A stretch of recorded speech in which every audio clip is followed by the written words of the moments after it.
একটা ছেলে মরে গেছে, তার নাম হলো সাইদ। ইসলাম কারোর প্রতি এতটা জুলুম করছে কিনা যে সামনে হলে সবাই অস্ত্রধারী, কেউ তোমার কাছাকাছি নাই, সবাই দৌড়াচ্ছে, গুলির শব্দে খালি দৌড়ায় দৌড়ায়, জেদার মতো দোয়া ইউনুস পড়তেছে, মুনাফিকের দল দৌড়ায়, আর তুমি একা এমন ইমানদার যে দৌড়ে গিয়ে বলো যে মার, আরে মারিস না কেন, মার মার মার।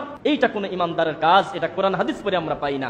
আহলে হাদিসের নাম নিয়ে অনেক মানুষ আজ মানুষকে ধোঁকা দিচ্ছেন। আহলে হাদিস এই শব্দটা খারাপ না, কিন্তু শব্দটা নিয়ে আজ ধোঁকা দিয়ে বোকা বানিয়ে অনেকে এখনো পর্যন্ত জালেমদের পা চাটতেছে।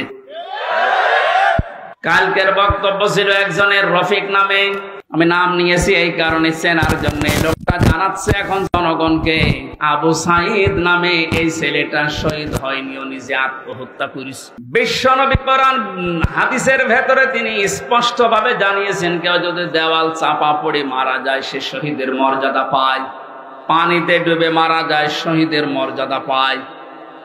এ কথা কি নতুন শুনছেন? বলেন। আগুনে পড়ে যদি কেউ মারা যায় সে যদি শহীদের মর্যাদা পায়, অ্যাক্সিডেন্ট করে মরলে যদি শাহাদাতের মর্যাদা পায়, এই পৃথিবীর ময়দানে জালেমদের জুলুমের সামনে মোকাবেলা করতে গিয়ে নিজের জীবনটা সে দিয়ে দিল, তাকে আপনি শহীদ বলতে আপনার অসুবিধা লাগে কোন জায়গায় বলেন তো দেখি?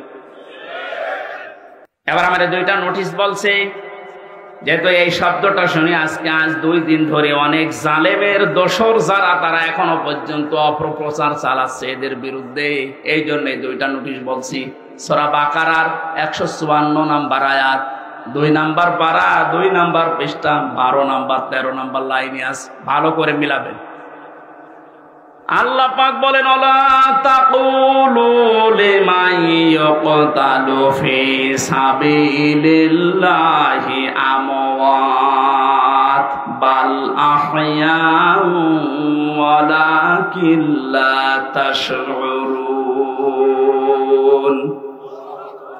আপনি হয়তো এভাবে এতদিন চিন্তা করেননি, যেভাবে আমি বলছি মিলিয়ে দেখেন। আল্লাহ বলেন, ওয়ালা তাকুলু, হে পৃথিবীর লোকেরা, কেউ এ কথা মুখ দিয়ে বলবা না। কথা বলে মানুষ কি দিয়ে? বলো না কেন? এই জন্য মুখের ওপর আল্লাহ নোটিশ দিয়েছেন, কেউ এ কথা বলবা না। 1 জন 2 জন না, কেউ বলবা না, বহু বচন। লিমান ইয়াকতালু ফি সাবিলিল্লাহি আমওয়াত, আমি আল্লাহর জন্য, মানবতার জন্য যারা জীবন দিয়ে গেল, এই মানুষ মরে গেছে, এ কথা বলবা না। বাল আহয়াউন, বরং তারা জীবিত। ওয়ালাকিন লা তাশউরুন, কিন্তু তোমরা টের পাও না। ইসলামী ছাত্র শিবিরের সাথী ছিলেন কোটা আন্দোলনে শহীদ হওয়া আবু সাইদ। এই তথ্যটা হয়তো আপনারা অনেকেই জানেন না। আমিও চিন্তা করতাম এই ব্যক্তিটি এতটা শাহাদাতের তামান্না কেমনে পায়। সে শাহাদাতের তামান্না নিয়ে ঘর থেকে বের হয়ে গিয়েছিল শহীদ হওয়ার ইচ্ছা পোষণ করে। এরপরে সে কিভাবে শহীদ হলো এটা তো আপনারা সবাই দেখেছেন। সে কিন্তু একটা ইসলামী দলের সাথে ছিল এবং তার পরিবারের দায়িত্ব অলরেডি আমির জামাত নিয়েছে। 6 লক্ষ টাকা সেখানে প্রণোদনা দেওয়া সহ তার এক ফ্যামিলির আজীবনের দায়িত্ব নিয়ে নেওয়া হয়েছে। এবং কি তার একটা ইচ্ছা ছিল, তার পরিবারের সাক্ষাৎকার দেখলাম, তার ইচ্ছাই ছিল সে শহীদ হবে, এরকম একটা তামান্না তার মনের মধ্যে সে ধারণ করত।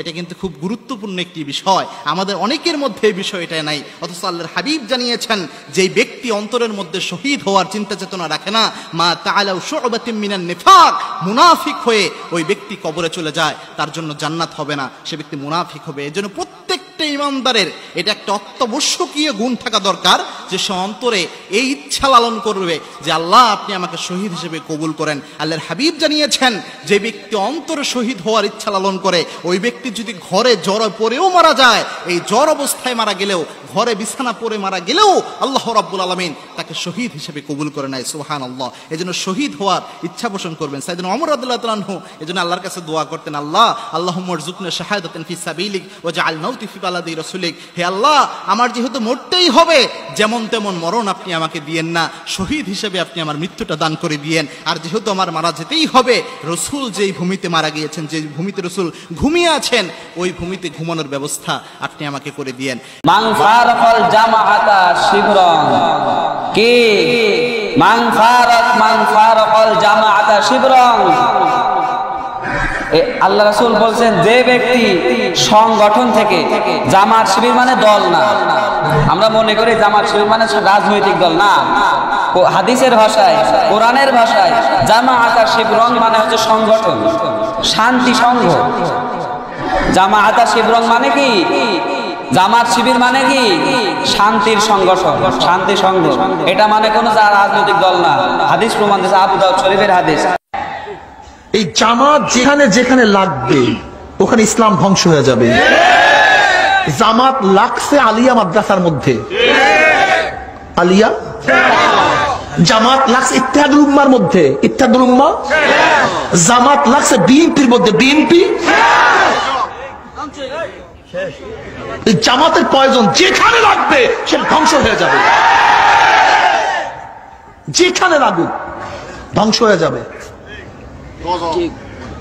আল্লামা দারখাস্তি রাহমাতুল্লাহ বলছেন, আল্লামা দারখাস্তি রাহমাতুল্লাহ হাফিজুল হাদিস, যে হাফিজুল হাদিস 1 লক্ষ উপর হাদিস মুখস্থ ছিল, আব্দুল্লাহ দারখাস্তি রাহমাতুল্লাহ আলাইহি, তিনি বলেছেন যদি কোন দেশ যদি কমিউনিস্টরা দখল করে নেয় সেখানেও একদিন ইসলাম আসতে পারে, কিন্তু আল্লাহ না করুক কোন দেশ যদি জামাত দখল করে ফেলে কিয়ামতের আগ পর্যন্ত আর কোনদিন সেখানে ইসলাম আসবে না। দেখেন জরমনার পীর সাহেব বাবার বয়সী লোকের সাথে কেমন আচরণ করছে। এইটা বুঝে একজন আদর্শ পীর সাহেব, এটা তার আদব? লজ্জা করে। সি সি সি। এগুলো জামাতের প্রোডাক্ট। এই জামাতের প্রোডাক্টের সাথে আমাদের কোনো সম্পর্ক নাই। এরা দেশের শত্রু, এটা ধর্মের শত্রু। কথা কোন ঠিক না বেঠে?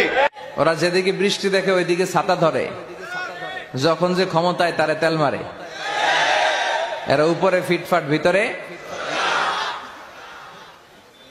সদরঘাট চিনেন? এরা উপরে ফিটফাট, ভিতরে সদরঘাট। এদের সাথে মুমিনের কোনো সম্পর্ক নাই। মুমিনের রাস্তা একটা, এটা সিরাতুল মুস্তাকিম। মুমিন সত্যের ব্যাপারে আপোষহীন, ঠিক কিনা? শিবিরের কেন্দ্রীয় লিডার বেটা তুই বুঝিস?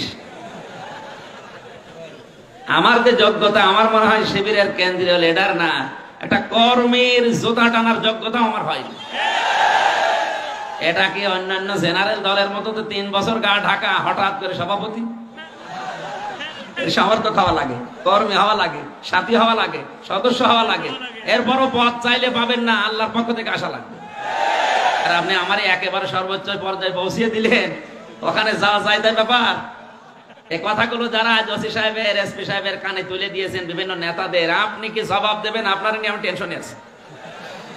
আশা করছি এরকম যারা কাজে আছেন আপনি থেমে যাবেন।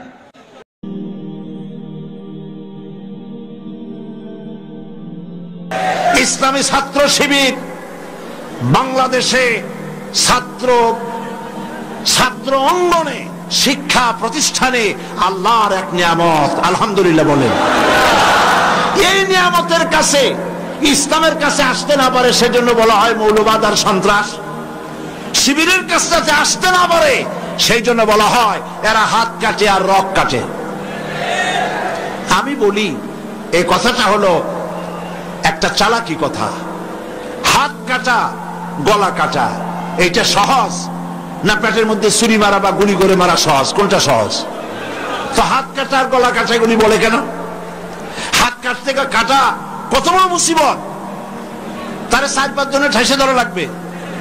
তাছাড়া কেউ কি বলবে যে আসছেন যখন আপনি হাতটা কাটিয়ে দিয়ে যান? এরকম বলবে কেউ? 4-5 জনের ঠাইসা ধরবে, মুখের মধ্যে গামছা ভরবে, তারপরে হাত কাটবে বা রক কাটবে, পায়ের রক, হাতের রক, এভাবে কাটবে। এত ঝুঁকি নিতে যাবে কেন? ছুরিটা, যে ছুরিটা দিয়ে হাতটা কাটবে, ওই ছুরিটা পেটের মধ্যে, মুখের মধ্যে ঢুকাই দিলেই তো সারল। এটা বলে কেন? এই সহজ কাজটা করে না, রক কাটে গলা কাটে কেন বলে? এই কথাটা বলে প্যানিক সৃষ্টি করতে চায়। যে সমস্ত ছাত্র ছাত্রীরা দিন পেতে চায়, ইসলামে আসতে চায়, তারা যেন ইসলামী ছাত্র শিবিরের কাছে আসতে না পারে, তার জন্য এই ষড়যন্ত্রমূলক এই বদনাম তারা দেশ শুদ্ধ জড়াইছে। কিছুই করতে পারবে না ইনশাআল্লাহ। এগুলি করে কিছু করতে পারবে না। 119 জন শিবিরের নেতা কর্মী শাহাদাতের নজরানা আল্লাহর দরবারে পেশ করেছে। আমি আপনাদেরকে বলবো, পরের মুখে ঝাল না খাইয়া নিজের একটু চেষ্টা করেন। ওরা যেখানে থাকে শিবিরের ছেলেবেলেরা, এরা মাঝে মধ্যে সভ্যেদারি করে। যাই দেখবেন ঘরের পাশে গিয়া জানলার ফাঁক দিয়ে তাকাই দেখেন ওরা কি করে। এরা মাদ্রাসায় পড়ে নাই, কলেজে বিশ্ববিদ্যালয় পড়ে, হয়তো দাড়ি টাড়িও এ পর্যন্ত অনেকে রাখতে পারে নাই, কিন্তু যাই দেখবেন বস্তা ছেঁড়া হইলেও বালাম চাউলে ভরা, উপরে রং কাঁচা থাকলেও ভিতরে পাকা আম। ভিতরে যাই দেখবেন রাতের বেলা যখন তারা সভ্যেদারি করে, তাহাজ্জুদের নামাজ পড়ে, সাহাবায়ে কেরামদের জীবনী আলোচনা করে আর মুনাজাত করে, সারা রাত কিভাবে ওরা কান্দে একটু তাকায় দেখে। এই চোখের পানি তারা আল্লাহর জন্য দেয়, দিন প্রতিষ্ঠার জন্য কাজ করে। সুতরাং এদের সাথে শত্রুতা না করে এই কাজগুলি, সন্তান যদি ভালো বানাতে চান, শিক্ষাঙ্গনে সন্ত্রাসী কারা সেদিকে তাকায় দেখেন, আর সন্ত্রাস কম করে কারা তাদেরকে দেখেন, সন্ত্রাস করে না কারা তাদেরকে দেখেন। এই জন্য সন্তান যদি ভালো বানাতে চান ছেলেদেরকে, তাহলে এই লাইনে দেন। মেয়েদেরকে যদি ভালো বানাতে চান এই পরিবেশে ছাত্রী সংস্থার সাথে দিয়ে দেন। আল্লাহ পাক আপনার মেয়েকে ভালো পথে রাখবেন, ছেলেকেও ভালো পথে রাখবেন। আল্লাহ যেন তৌফিক দান করেন, বলেন আমিন। প্রিয় ভাইয়েরা, আমি আর লম্বা করব না, যেহেতু লক্ষ লক্ষ মানুষ এসেছেন, প্রায় ৩-৪ কিলোমিটার জুড়ে মাহফিলে লক্ষ লক্ষ নারী পুরুষ বসে আছেন। বেশি রাত করে ছাড়লে আপনাদের যেতে কষ্ট হবে, সেজন্য আমি আর লম্বা করতে চাই না। আমার শেষ কথা হচ্ছে এই যে আমরা যেন ইসলামের রাস্তায় থাকতে পারি, সেজন্য আমাদেরকে সংগঠনভুক্ত হতে হবে। লা ইসলামা ইল্লা বিল জামাত, সংগঠন ছাড়া ইসলাম চলতে পারে না বলেছেন হযরতে ওমর রাদিয়াল্লাহু তাআলা আনহু।